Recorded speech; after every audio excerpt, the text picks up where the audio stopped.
오늘 은혜 받으실 말씀은 창세기 20장 14절에서 16절 말씀입니다. 창세기 20장 14절에서 16절까지의 말씀을 다 같이 봉독하겠습니다. 아비멜렉이 양과 소와 종들을 이끌어 아브라함에게 주고 그의 아내 사라도 그에게 돌려보내고 아브라함에게 이르되 내 땅이 내 앞에 있으니 내가 보기에 좋은 데로 거주하라 하고 사라에게 이르되 내가 은 1000개를 내 오라비에게 주어서 그것으로 너와 함께한 여러 사람 앞에서 내 수치를 가리게 하였노니 내 일이 다 해결되었느니라. 아멘.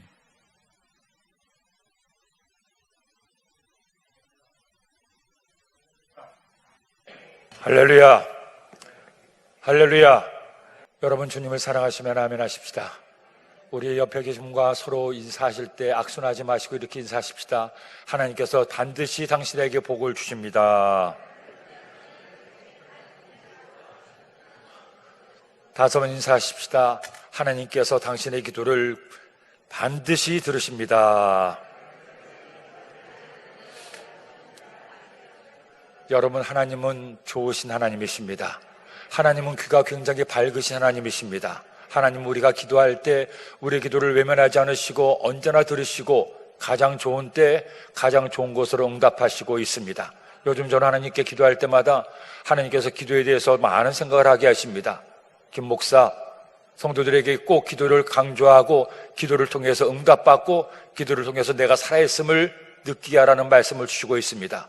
그래서 이번 주일 말씀 제목도 기도인데 여러분 절대로 낙심하지 마십시오. 두려워하지 마십시오. 염려하지 마십시오.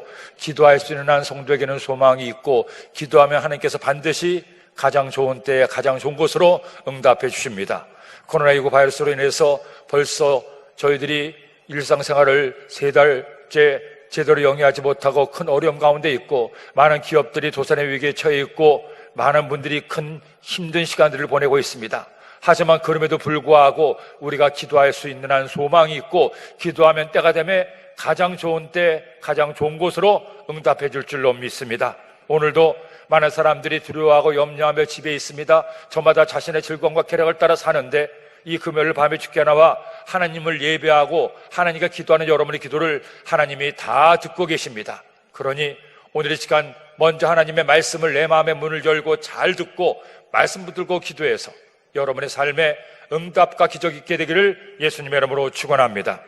저는 오늘 함께 그 말씀을 중심으로 그럼에도 불구하고 한번 따라합시다. 그럼에도 불구하고 이 같은 제목으로 빛의 하나님 말씀을 나누고자 합니다. 여러분, 목사는 하나님의 소명을 받아 하나님 말씀을 전하고 교회와 성도들을 섬기는 하나님의 종입니다. 그러다 보니 어느 때는 본의 아니게 성도님께서 목사를 너무 좋게 보는 경향이 있습니다. 요즘에야 그렇게까지 생각하지 않지만 예전에는 목사님은 화장실도 안 가고 목사님은 금식하느라 밥도 잘 안 먹어서 항상 마르기만 하시고 목사님은 항상 하나님의 손을 꼭 붙들고 꿈도 잘 해몽해주고 앞일도 딱딱 맞춰주는 도사 같은 목사님으로 생각하는 경향이 있었습니다. 그러나 여러분, 사실은 목사라고 할지라도 여러분과 크게 다를 바가 없습니다. 하나님 앞에 선 한 그리스도인으로서 부족하고 연약하고 어리석고 정말로 하나님 보시기에 부끄러운 것이 많음에도 불구하고 하나님께서 사명을 주어서 주의 종 되게 하시고 주님을 섬기게 하시니 얼마나 감사한지요. 물론 목사이다 보니 더욱더 사명감을 가지고 우리 성도들보다 더 성결하게 살기 위해서 노력하고 기도하는 것은 있습니다. 또 어떻게 하든 하나님이 기쁘시게 하는 삶을 살기 위해서 하나님 보시기에 아름다운 삶을 살려고 그런 생각을 품고 그런 행동을 하려고 더 노력하고 저 자신을 돌아보는 기회를 많이 갖기도 하죠. 하지만 근본적으로 우리 모두는 똑같이 목사든 장로님이든 권사님이든 안사님이든 어떤 성도님이든 노인이든 아이든 하나님 앞에 부족하고 연약하고 어리석은 한 사람에 불과하다는 것입니다. 그런데 그런 부족한 사람 하나님께서 주의 종으로 삼아주시고 지난 세월 지켜주시고 돌보심을 생각하니 너무너무 감사할 것밖에 없고 하나님께 영광 돌릴 것밖에 없습니다. 나의 나 된 것은 내 능력과 내 수고가 아니고 하나님 은혜요, 하나님의 축복이요, 하나님의 손길이 닿아서 이런 일을 행하셨으니 하나님 그저 감사합니다. 하나님께 감사할 수밖에 없습니다. 그러므로 지난 세월 죄종으로 살아오면서 제가 깨달은 한 가지가 있습니다. 우리 하나님은 어떤 하나님이신가? 우리 하나님은, 저희 하나님은, 우리 모두의 하나님은 그럼에도 불구하고의 하나님이시라는 겁니다. 부족함에도 불구하고, 연약함에도 불구하고, 죄를 지었음에도 불구하고, 버림을 받아 마땅함에도 불구하고 있는 모습 그대로 우리를 사랑하시고 불쌍히 여기시고 안아주시고 용서하시고 품어주시고 은혜 주시고 복 주시는, 그럼에도 불구하고의 하나님, 그 하나님이 저희 하나님이요 여러분 하나님인 줄로 믿습니다. 그러므로 사랑하는 여러분, 살려보면 나 자신을 돌아보면서 낙심할 때도 있습니다. 나는 그릇이 이것밖에 안 되나? 나는 왜 이 모양이 꼴인가? 나는 왜 이렇게 연약한가? 나는 왜 이렇게 한심한가? 나는 왜 이렇게 믿음이 없나? 하고 나 자신을 돌아오면서 안타깝게 느낄 때가 많이 있어요. 하지만 그래도 여러분 이 말씀을 기억하십시오. 그럼에도 불구하고 하나님은 여러분을 택하셨습니다. 그럼에도 불구하고 하나님은 여러분들을 사랑하시고 있습니다. 그럼에도 불구하고 우리가 주님께 나와 하나님께 눈물로 기도하면 하나님은 우리의 모든 기도를 들으시고 마침내 모든 것을 합력하여 선을 이루어 주십니다. 오늘 이 밤에 우리 함께 그럼에도 불구하고 하나님을 만나시길 바랍니다. 그 하나님을 마음에 믿고 그 하나님을 의지하고 살아감으로 마침내 그럼에도 불구하고 나를 사랑하시고 내게 복 주시는 하나님의 은혜를 경험하는 성도 여러분 되기를 예수님의 이름으로 축원합니다. 그렇다면 그럼에도 불구하고 하나님은 어떤 하나님이십니까? 우리가 부족함에도 연약함에도 하나님 우리의 삶에 오셔서 우리에게 어떤 은혜를 더하십니까? 제일 먼저 첫째로 하나님은 한 번 택하면 끝까지 책임지십니다. 여러분, 오늘 말씀의 주인공인 아브라함은 누굽니까? 아브라함은 믿음의 조상으로 알려져 있습니다. 아브라함은 오늘날에도 유대교와 기독교와 이슬람교가 모두 조상으로 믿고 시조로 섬기는 위대한 하나님의 사람이 아브라함입니다. 아브라함이 100세에 낳은 아들 이삭을 하나님께 제물로 바치고자 할 때 하나님은 너무나 감동하셨습니다. 아브라함아, 내가 이제야 너의 믿음을 보았노라, 너의 헌신을 보았노라. 내가 너로 큰 민족을 이루고 내가 너로 복의 근원이 되게 하겠노라 말씀하셨습니다. 그래서 우리가 아브라함을 보면 아브라함은 정말로 멋진 사람이고 잘난 사람이고 대단한 사람으로 착각할 수가 있습니다. 하지만 성경을 자세히 보면 이 아브라함조차도 우리와 별반 다를 바가 없는 사람인 것을 알 수가 있습니다. 어느 면에서 보면 아브라함이 얼마나 치졸한지, 얼마나 약삭 빠른지, 얼마나 계산과 셈법이 빠른지, 야, 이런 얄팍한 수도 쓰네 할 만큼 아브라함도 우리 못지않게 부족함이 있음을 성경 말씀을 통해 보게 됩니다. 그 중에 한 사건이 오늘 말씀에 나오게 되죠. 아브라함이 자신이 살던 헤브론 땅을 떠나서 그랄 지방으로 이사를 갔습니다. 그런데 그곳에서 살려가다 보니 걱정이 되는 겁니다. 오래 살았던 동네도 아니고 낯선 땅에 살다 보니 한 가지 걱정이 있는데 아내 사라가 너무나 걱정이 됩니다. 왜냐하면 이 아내 사라가 나이가 좀 들었음에도 아브라함이 볼 때는 너무너무 예쁜 겁니다. 아름다운 겁니다. 더구나 요즘에야 법대로 사는 세상이니까 그렇게 두려워할 것 없지만 지금부터 4,000년 전 그 중동 지방에서는 힘센 자가 최고입니다. 자칫 잘못했다가는 힘센 자가 자기 아내를 빼앗아갈 수도 있어요. 그리고 아내를 빼앗아가다 보면 자신에게도 해가 미칠까 두려웠습니다. 그래서 이 아브라함이 꾀를 내는데 어떤 꾀를 냅니까? 바로 자신의 아내였던 사라를 누이라고 속여서 얘기하라는 거예요. 여러분, 얼마나 남자가 못났으면 자기 여자 하나 보호하지 못해서 아내를 누이로 소개하라고 얘기합니까? 헌데 이것이 이번만의 얘기가 아니었습니다. 벌써 몇십 년 전에 애굽에 내려갔을 때도 똑같은 경우가 있었죠. 창세기 12장 11절 13절 말씀해 보니 함께 읽겠습니다. 그가 애굽에 가까이 이르렀을 때에 그의 아내 사레에게 말하되 내가 알기에 그대는 아름다운 여인이라 애굽 사람이 그대를 볼 때 이르기를 이는 그의 아내라 하여 나는 죽이고 그대는 살리리니 원하건대 그대는 나의 누이라 하라. 그러면 내가 그대로 말미암아 안전하고 내 목숨이 그대로 말미암아 보존되리라 하니라. 아내를 누이라고 얘기하는 겁니다. 그래야 내 목숨이 살아남을 수 있으니 나를 위해서 당신이 속여달라는 거죠. 물론 성경에 보면 사라가 누인 것이 또 틀린 것은 아닙니다.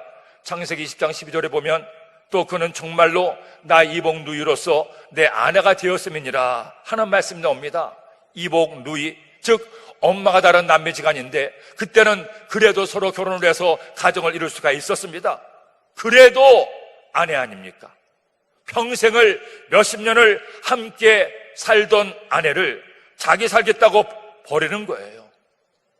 그리고 20년이 지나서 또 한 번 그랄 지방에 와서 이런 일이 있게 되는 겁니다. 여러분, 아브라함이 완벽한 남자가 아니었습니다. 한 여자 하나 책임지지 못하는 좀 부족하고 불편한 남자이기도 했습니다. 그런데 하나님은 그런 아브라함조차도 불쌍히 여기시고 그런 약함조차도 보듬어 주시고 그런 어리석음조차도 하나님께서 은혜로 바꾸어 주시는 거예요. 왜 그렇습니까? 하나님은 아브라함을 택하셨기 때문에 그의 못남에도 연약함에도 불구하고 그의 단점 보시고 버리시는 것이 아니라 그의 장점을 보시고 그를 불쌍히 여기시고 그를 끝까지 책임져 주십니다. 아브라함은 자신의 아내를 책임지지 못했지만 하나님은 그런 아브라함조차도 책임지시고 돌보시고 지키시는 하나님. 사랑하는 여러분, 하나님이 어떤 사람을 책임지시고 어떤 사람과 함께 하시고 어떤 사람에게 은혜를 부어주십니까? 잘난 사람, 똑똑한 사람, 많이 배운 사람, 많이 가진 사람, 인간적인 자격과 능력을 갖춘 사람, 그런 사람만 사랑하시고 그런 사람에게 복을 주시고 그런 사람만 택하십니까? 아니잖아요. 만일 하나님께서 자격과 능력을 보고 택하셨다면 저나 여러분이나 한 사람도 살아남을 수가 없습니다. 왜? 모든 사람의 죄를 범하였음에 하나님 영광에 이르지 못했기 때문입니다. 오직 주님의 은혜로 하나님의 자녀가 되었습니다. 직분받아 하나님의 일꾼이 되었습니다. 하지만 그럼에도 불구하고 아브라함과 마찬가지로 우리가 주님 앞에 못나서 모습 보일 때가 얼마나 많습니까? 또 죄를 짓고 또 미워하고 또 욕하고 또 원망하고 또 의심하고 또 낙심하고 또 절망할 때가 많잖아요. 근데 그럼에도 불구하고 하나님은 그런 우리를 외면하지 않습니다. 모른 체 하지 않습니다. 못났다고 나무라고 손가락질이 하지 않습니다. 네가 이렇게 못났구나, 네가 이렇게 부족하구나, 네가 이렇게 연약하구나. 하지만 내가 너를 택하였으니 내가 너를 끝까지 책임진다.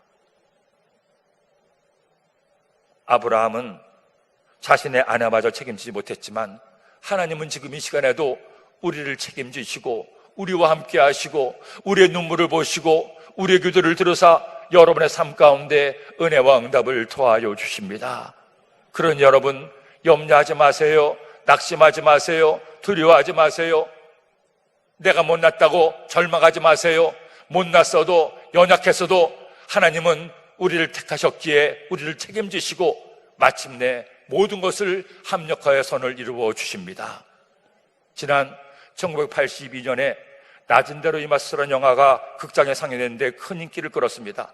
기독교 영화로는 유일하게 대종상 작품상도 받았고 백상예술대상을 받기도 했습니다. 또 그의 한국영화 박스오피스 1위기도 했습니다. 이 영화는 원래 이청준 씨의 소설을 영화한 것인데 주인공이 안요한 목사의 실화입니다. 그는 어린 시절에 목사의 아들로 태어나서 어릴 때는 아기 목사로 불릴 만큼 하나님을 사랑했습니다. 하지만 아버지 목사가 평생을 그렇게 하나님을 위해 충성했음에도 가는 곳마다 어려움을 겪고 사람들에게 때로는 욕을 먹기도 하고 가난에 찌들려 사는 것을 보면서 나는 아버지처럼 살지 않을 거야 하고는 결국 하나님 곁을 떠나고 말았습니다. 그래도 장래가 촉막 많은 청년이라 좋은 대학을 다니면서 열심히 공부했고 학교를 졸업하고 좋은 직장에 들어가서 아름다운 아내 만나 가정을 이루고 자녀들과 행복하게 잘 살고 있었습니다. 그는 미래를 위해서 유학을 준비하는 중이었는데 이제 모든 준비도 다 갖추고 유학 갈 날만 기다리고 있었습니다. 그런데 어느 날부터가 계속 눈이 안 보여서 눈이 왜 이럴까 하다가 병원에 갔는데 청천벽력 같은 선고를 받았습니다. 곧 눈이 멀고 장애인이 된다는 판정을 받았습니다. 어떤 의학으로도 고칠 수가 없다는 상속무 같은 판정을 받았습니다. 처음에는 믿을 수가 없었죠. 좀 불편하지만 이렇게 잘 보이는데 무슨 눈이 멀어? 헌데 아니나 다를까 의사의 판정대로 점점 눈이 희미해지기 시작하더니 결국에는 한쪽 눈도 다른 쪽 눈도 다 안 보이는 시각 장애인이 되고 말았습니다. 아무리 여러 병원을 가봐도 이유를 알 수가 없습니다. 결국 유학은 물 건너갔고 견디지 못한 아내도 자식들을 데리고 떠나고 이혼하고 말았습니다. 이제 그에게는 아무런 소망도 없었습니다. 아무도 그를 돌아봐 주지 않았습니다. 하루아침에 가장 높은 곳에서 가장 낮은 곳으로 떨어졌어요. 그런 그를 모든 사람이 다 버리고 잊어버렸습니다. 그때만 해도 장애인이 산다는 것을 한국에서 너무나 어려웠던 시대인데 그는 아무도 돌봐주는 사람 없이 혼자나마 방 안을 뒹굴면서 눈물로 탄식했습니다. 자신의 신세를 한탄했습니다. 급기야는 하나님께 원망하고 불평했고 그토록 오랫동안 찾지 않았던 하나님을 불러가면 하나님 이럴 수가 있습니까? 어떻게 이럴 수가 있습니까? 역시 하나님은 잔인한 하나님이시군요. 하나님 어떻게 나에게 이런 일을 할 수가 있습니까? 그렇게 부르짖고 탄식하는데 하나님께서 그를 찾아와 주셨어요. 그를 만나 주셨습니다. 얘야, 모든 사람이 다 너를 떠났니? 내 떠났습니다. 하지만 나는 너와 함께 있단다. 그럼에도 내가 너를 사랑한단다. 너는 나를 원망하고 나를 떠났지만 난 한 번도 너를 떠나지 않았어. 비록 내 눈은 멀었을지 몰라도 눈먼 너와 내가 함께하고 있단다. 하나님의 그 음성을 듣고 나니 얼마나 그동안 지었던 죄가 죄송하고 부끄러운지요. 목사의 아들로 태어나 하나님을 욕하고 저주하고 원망하다가 결국엔 하나님을 떠났던 자기 자신인데 사람들은 다 이제 그를 떠나고 잊었는데 하나님께서 그를 찾아와 주시고 사랑하다고 말씀하시니 그런 그만 하나님이 큰 은혜를 깨닫게 됐습니다. 하나님 그렇군요. 우리 주님은 지금 나와 함께 계시는군요. 그럼에도 나를 사랑하시는군요. 주님 이제는 제가 절대로 주님을 떠나지 않겠습니다. 그가 가장 낮은 곳에 있을 때 오셔서 위로하시고 안아주시고 사랑을 회복시켜 주셨습니다. 그는 새롭게 소망을 품고 신학교에 들어가 마침내 목사가 되고 많은 사람을 주께로 인도하는 귀한 주의 종이 됐습니다. 한때 전국 교회를 다니며 전 세계 교회를 다니며 낮은 데에 찾아오신 주님을 전하고 많은 사람들에게 소망의 빛을 비춰주었죠. 여러분, 하나님은 한 번 택한 자를 절대로 잊지 않으십니다. 택한 자를 기억하시고 그가 낮은 곳에 있을 때 찾아오셔서 그를 다시금 높여주십니다.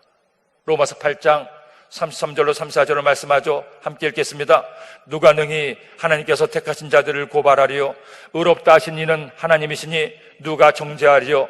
죽으실 뿐 아니라 다시 살아나시는 이는 그리스도 예수시니 그는 하나님 우편에 계신 자요 우리를 위하여 간구하시는 자시니라. 하나님이 택한 자를 누구도 고발할 수 없습니다. 아무리 마귀가 참소해도 그 마귀의 참소를 두려워할 필요가 없습니다. 너 못났잖아, 너 한심하잖아, 너 염려하잖아, 너 걱정하잖아. 두려워하지 마세요. 그럼에도 불구하고 하나님은 한번 택한 여러분을 끝까지 책임져 주십니다. 끝까지 사랑하십니다. 끝까지 붙들어 주십니다. 그리고 때가 되면 하나님 은혜를 더하여 주십니다. 오늘 이 시간 그 하나님을 기억하고 그 하나님께 감사하고 그 하나님을 의지하는 여러분 되기를 예수님의 이름으로 축원합니다. 둘째로, 그럼에도 불구하고 하나님은 우리를 위기에서 구원하십니다. 여러분 아브라함을 보세요. 그 나이에도 죽음이 두려워서 아내를 동생이라고 속였습니다. 그러자 정말로 그랄 왕 아비멜렉이 사라를 보고 반했습니다. 더구나 사라가 누굽니까? 아브라함의 약속의 후손을 낳을 여인이 아닙니까? 그런데 그 여인이 남의 아내가 될 위기를 만나게 된 것입니다. 그때 하나님이 어떻게 하십니까? 이놈 아브라함아, 네 아내를 동생이라고 속이다니, 아내 하나 책임지지 못하다니 너 한번 혼나봐라 하고 외면하십니까? 모른 채 하십니까? 아니죠. 아브라함이 못났음에도, 어리석음에도, 자신의 아내 하나 제대로 챙기지 못함에도 하나님은 그를 그 위기 가운데 구원해 주십니다. 아비멜렉을 막아주시고 지켜주시는 거예요. 오늘 말씀 6절과 7절 말씀을 읽겠습니다. 하나님이 꿈에 또 그에게 이르시되 내가 온전한 마음으로 이렇게 한 줄을 나도 알았으므로 너를 막아 내게 범죄하지 아니하게 하였나니 여인에게 가까이 하지 못하게 함이 이 때문이니라. 이제 그 사람의 아내를 돌려보내라. 그는 선자라. 그가 너를 위하여 기도하리니 내가 살려니와 내가 돌려보지 아니하면 너와 내게 속한 자가 다 반드시 죽을 줄 알지니라. 아비멜렉 왕이 보니 저기 객지에서 온 아브라함의 처 사라가 너무나 아름답고 멋진 겁니다. 그래서 첫눈에 반해서 그 여인이 누구인가 물어보니 다행히 아내가 아니라 누이라는 겁니다. 그래? 그러면 내가 내 아내로 삼아야겠다. 데리고 왔는데 하나님께서 사라를 가까이 하는 것을 막으신 거예요. 그리고 꿈에서 말씀하는 겁니다. 네가 아브라함의 아내 사라를 만일 가까이 하게 되면 너의 집안이 다 멸절당할 것이다. 그러니 빨리 돌려보내라.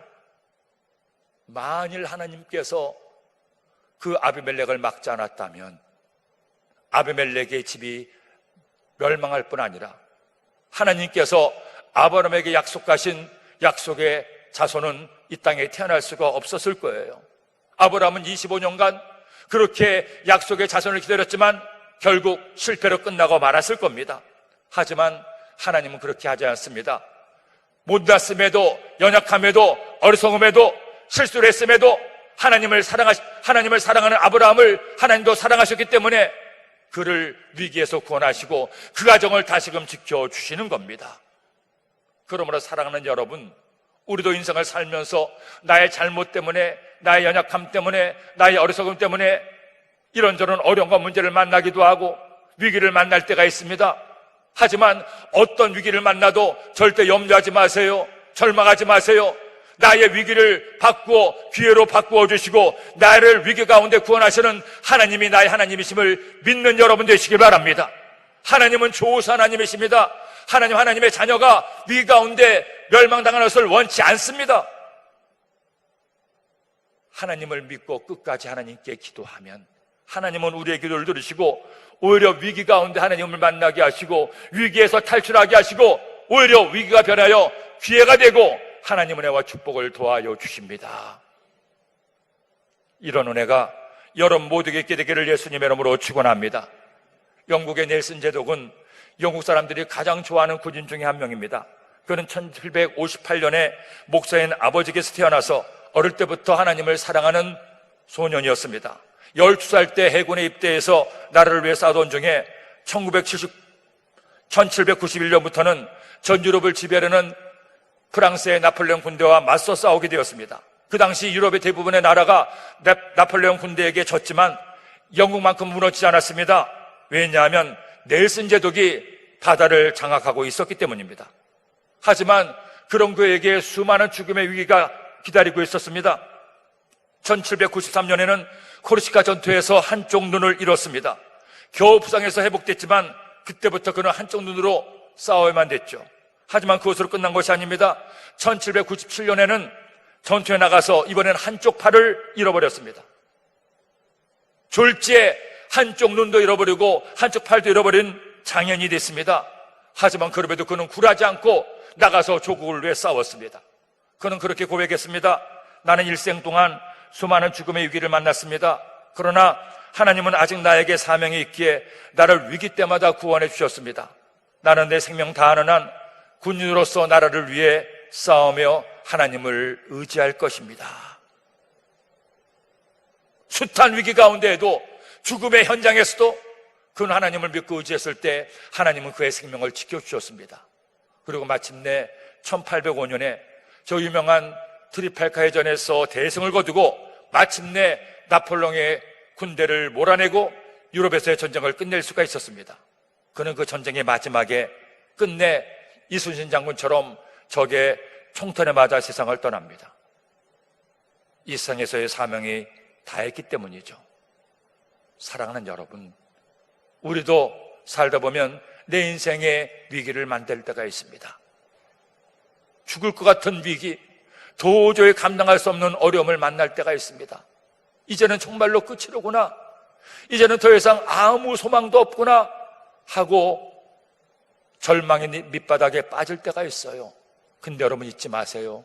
그 절망의 끝자락에 주님이 계십니다. 그때 주님은 우리를 다시금 일으켜 주시고 이제 내 힘으로 아무것도 할 수 없다고 그 할 때 내가 너를 구원해 주겠노라. 나를 익히시고 나의 삶의 하나님은 은혜를 도와여 주십니다. 왜? 하나님은 그럼에도 불구하고의 하나님이시기 때문입니다. 사랑하는 여러분, 오늘도 이 밤에 나올 때 어떤 문제를 가져 나왔습니까? 어떤 염려와 걱정거리를 가져 나왔습니까? 염려하지 마세요. 낙심하지 마세요. 어떤 위기를 만났든지 그 위기조차도 하나님께 다 맡겨버리세요. 그러면 하나님은 여러분들을 만나주시고 여러분의 손을 붙들어 주시고 마침내 우리를 응답과 구원의 하늘로 날아오르게 하실 것입니다. 이런 은혜가 우리 모두에게 있게 되기를 예수님의 이름으로 축원합니다. 셋째로, 하나님은 그럼에도 불구하고 모든 것을 합력하여 선을 이루어 주십니다. 그랄 왕 아비멜렉은 꿈에 하나님을 만난 그날 밤에 한숨도 못 잤습니다. 왜? 잘못하면 한 여자 때문에 온 가족이 절단 날 뻔했기 때문입니다. 그래서 아침이 되자마자 아브라함을 부르죠. 그리고 왜 아내를 누이라고 속였냐고 물어봅니다. 아브라함을 보세요. 아까도 말씀드린 것처럼 원래는 이복 누이였는데 아내가 되었으니 그렇게 말했다는 겁니다. 그러니 얼마나 비겁하고 쪼잔합니까? 근데도 믿음의 조상이 된 거예요. 자, 이렇게 되자 아비멜렉이 어떻게 반응합니까? 아브라함을 속였다고 아브라함을 벌 줍니까? 왕을 속였으니 쫓아보냅니까? 아니죠. 하나님은 아비멜렉의 마음을 움직여서 모든 것을 합력하여 선을 이루게 하십니다. 오늘 말씀 14절로 16절 말씀을 함께 읽겠습니다. 아비멜렉이 양과 소와 종들을 이끌어 아브라함에게 주고 그의 아내 사라도 그에게 돌려보내고 아브라함에게 이르되 내 땅이 내 앞에 있으니 내가 보기에 좋을 대로 거주하라 하고 사라에게 이르되 내가 은 1000개를 내 오라버에게 주어서 그것으로 너와 함께한 여러 사람 앞에서 내 수치를 가리게 하였노니 내 일이 다 해결되었느니라. 여러분, 하나님께서 하시는 일을 보십시오. 아비멜렉의 마음을 움직여서 더 일이 잘 되게 하십니다. 먼저 아내 사라를 그대로 돌려보냅니다. 헌데 몸만 돌려보는 것이 아니라 아브라함에게는 소와 양을 줍니다. 심지어 사라에게는 은 1000냥까지 줍니다. 땅도 원하는 대로 다 가지라고 말하죠. 저는 이 말씀을 묵상하면서 입이 쫙 벌어졌습니다. 야, 우리 하나님 봐라, 대단하시구나. 아브라함은 겁먹고 아내를 누이라고 속였는데 하나님은 이 일을 통해서 아브라함에게 잃어먹을 수 있는구나.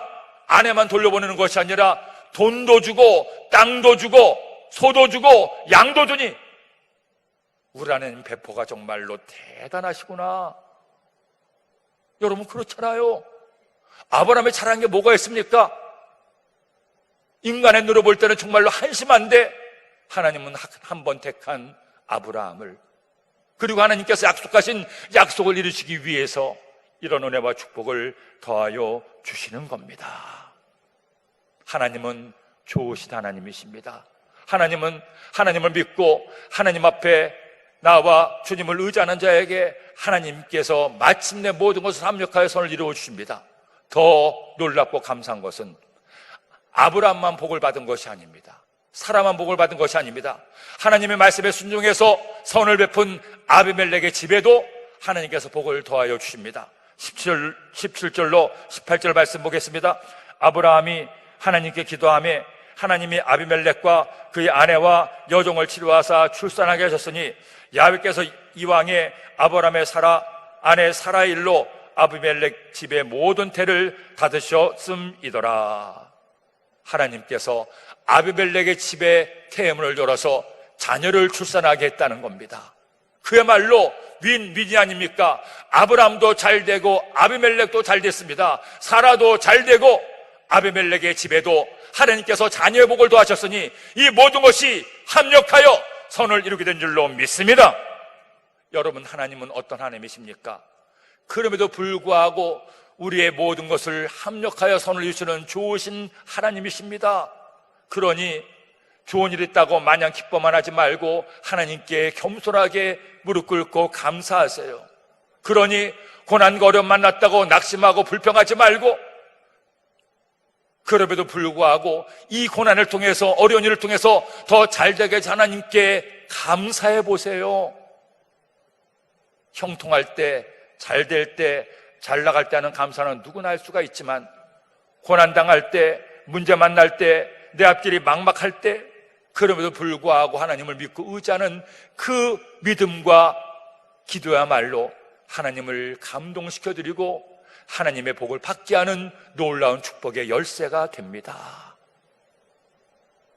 지난 1월부터 시작된 중국발 코로나19 바이러스로 인해서 올 한 해 우리나라의 수출 경쟁력도 떨어지고 사업이 큰 어려움을 겪고 있고 많은 국민들이 함께 큰 고통을 겪고 있습니다. 심지어는 기독교 역사상 한 번도 쉬지 않았던 예배가 쉬고 온라인으로 예배드리는 기막힌 지경에 이르고 말았습니다. 그래서 저희들이 모두 하나님 앞에 온라인 예배를 드리든 이제 좀 회복돼서 함께 모여서 예배를 드리든 코로나19 바이러스의 종식을 위해서 하나님께 기도했습니다. 하나님은 그 기도를 들으셔서 세계인이 놀랄 만큼 빠른 시일 내로 코로나가 사라지고 국내 확진자가 0명을 계속해서 기록하고 이제는 다 끝난 줄 알았는데 세상에 저 클럽 때문에, 노래방 때문에, 술집들 때문에 다시 퍼져서 또 백성들의 마음, 국민들의 마음이 두렵고 염려하고 근심에 쌓여 있습니다. 1년의 과정을 보면서 저도 개탄을 금치 못했죠. 어떻게 또 이런 일이 다시 일어날 수 있을까? 왜 정부가 그렇게 얘기를 함에도 마스크 꼭 쓰고 말 잘 듣는 교회만 못 나오게 다 막고 온갖 침 다 튀겨가면서 서로 비불비불 해가면서 춤추는 클럽은 다 열어놓고 이 지경이 이르게 했을까? 뭐 한간에는 온갖 음모설까지 다 떠도는데 그런 거 다 차치하고라도 안타까움을 금할 수가 없었습니다. 그런데 새벽에 나와서 하나님께 기도했어요. 하나님, 또다시 이렇게 불이 조금씩 불씨가 지펴지고 있습니다. 속히 끊어져야 되는데 하나님 너무나 안타깝습니다 했을 때 제 마음에 그런 감동을 주셨습니다. 얘야, 내가 그것도 다 잘한다. 그렇게 끝났으면 좋았을 텐데 나의 뜻과 계획이 있으니 염려하지 말아라. 걱정하지 말아라. 내가 너희들의 기도를 듣고 너희를 사랑하기에 모든 것이 다 잘되게 될 것이다. 그 말씀을 주는데 얼마나 위로가 되는지요. 그리고 또 그 말씀을 깨닫고 생각해 보니 우리 장로님께서도 아까 기도하실 때 그런 기도도 하셨지만 이 코로나19 바이러스로 인해서 큰 불평과 어려움이 있음에도 불구하고 감사한 것들도 참 많은 거예요. 2달여 동안 우리가 함께 모여 예배를 드리지 못하고 온라인으로 예배를 드리니 예배가 얼마나 소중한지, 예배가 너무너무 소중해서 어떻게든 하나님을 예배하고 싶어서 온라인으로 유튜브를 찾아서 예배를 드리고 한 번만 드리던 새벽 예배를 하루에도 2번, 3번씩 드리고 오늘의 묵상을 여기저기 서로 나누면서 마음의 주님의 위로를 얻고 성도님들이 하나님 은혜를 사모하는 마음에 다시 일어난 것이 얼마나 감사한지 모릅니다. 더구나 방역당국이나 모든 국민들이 정말로 최선을 다하고 성실하게 잘 도와주셔서 그 어느 나라보다도 모범적으로 이 위기를 극복하고 있으니 이 또한 감사합니다. 지금 경제적 위기가 굉장히 심각하지만 하나님께서 이 모든 것도 아시고 때가 되면 지금 채우지 못한 것 나중에 더 크게 채워주실 줄로 믿습니다. 여러분 염려하지 마세요. 걱정하지 마세요. 두려워하지 마세요. 우리가 조심하고 지킬 것을 지키되 이제 우리가 할 것을 해야 됩니다. 하나님을 예배하고 하나님께 기도하고 우리가 다시금 열심히 살아내야 됩니다. 이번에 재난 극복 기금 다 받으셨잖아요. 카드로 충전되셨잖아요. 집에만 있지 말고 나가서 쓰십시오. 소비 많이 하십시오. 마스크 쓰고 가서 시장에도 가시고 가게도 가시고 음식도 사잡수시고 옷도 사시고 딴 때보다 좀 더 쓰세요. 쓴 만큼 하나님께서 채워줄 줄로 믿습니다. 지금은 우리가 이렇게 힘겹고 어렵지만 이 광풍이 지나고 나면 우리 모두가 고개를 끄덕일 겁니다. 아, 하나님께서 그런 선한 뜻이셨구나. 우리 한국교회를 새롭게 변화시키기 위해서, 대한민국을 새롭게 바꾸시기 위해서 코로나19 바이러스라는 광풍을 통해서 신천지가 드러나게 하시고 동성애가 드러나게 하시고 젊은이들의 개탄스러운 모습이 드러나게 하시고 우리 모두 국민이 다시 한번 돌아볼 기회를 주셨으니 이 또한 너무너무 감사하구나.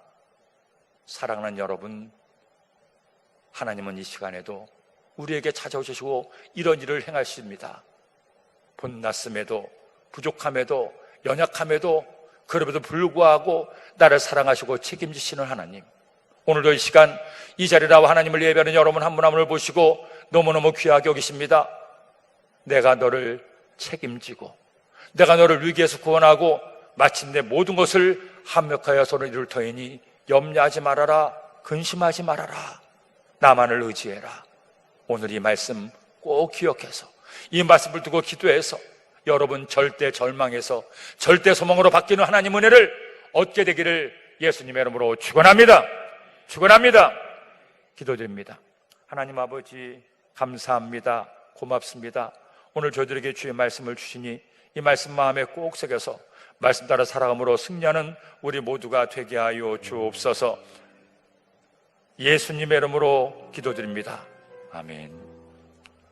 이제 우리가 하나님께 먼저 찬양으로 나아가겠습니다. 하나님 이 시간에도 우리의 가는 길을 아시고 우리를 단련시킨 다음 우리에게 은혜와 축복을 더하실 겁니다. 주가 보이신 생명의 길,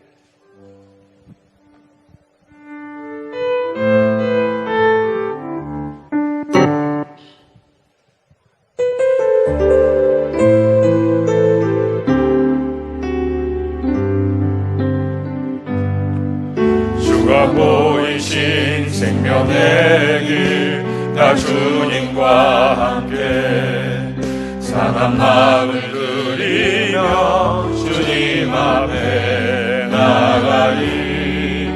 나의 의로움이 되신 주, 그 이름 예수. 나의 길이 되신 이름 예수. 나의 길 오직 그가 하시나니, 나를 가련하신 후에 내가 정금같이 나오리라. 나의 길 오직 그가 하시나니, 나의 길 오직 그가 하시나니, 나를 가련하신 후에 내가